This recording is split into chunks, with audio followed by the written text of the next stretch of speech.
Hi, it's Brian Resney, President of Resney Wealth Management.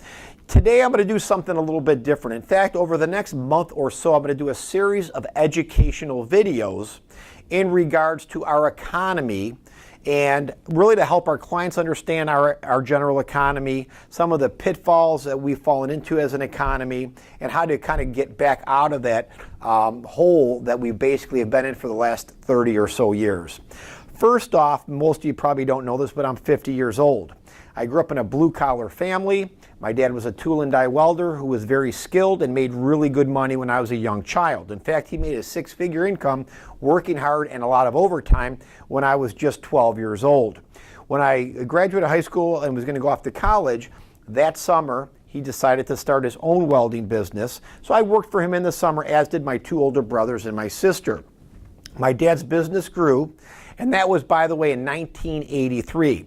Various global trade agreements started to be put together by our government, both sides, by the way. NAFTA was one, in addition to other global trade initiatives. The problem with most of these trade initiatives, which the government really doesn't tell you, it was really to help shift money from the U.S. over to third world countries in hopes to get their economies growing, and that would filter back to the U.S. Ultimately, what it really did to the U.S. economy over the next about 20 to 25 years or so is really strip good quality manufacturing jobs and really skilled workers in the U.S. These people that were making $100,000 a year like my father was. It took a lot of these jobs away, and a lot of these businesses went out of business because this business went overseas. The reason today that we are not competitive in the U.S., one of the big reasons is really taxation. You may not understand this, but corporate taxes in the U.S. are the highest in the world at about 35%. Most of our global trade partners are at 15%.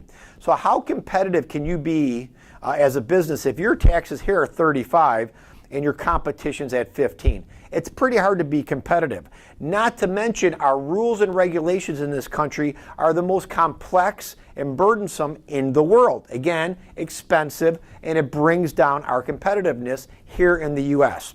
If we change some of those policies, even just the corporate tax structure, which has been talked about for years by both sides of the aisle and still has not been implemented, if we reduce regulation, you could start bringing back these quality jobs. You know why? Because we can be as competitive as other countries again. So instead of farming out our business, we can bring it back in, create quality jobs, high-paying jobs again, bring some of that manufacturing, that technology back, and things that we've lost over the last 2 or 3 decades back to the U.S. So again, global trade is good, but it has to be fair trade. Currently in the U.S., it is not fair for the U.S. It's unfair because of overregulation, over-taxation. It almost becomes impossible for our U.S. businesses, small and large, to be competitive in a global environment. We can fix that easily and quickly, but you need the right leadership in Washington. If you have any questions about our firm or any questions about global trade, feel free to contact us. This is Brian Resney. Make sure you have yourself a safe and profitable day.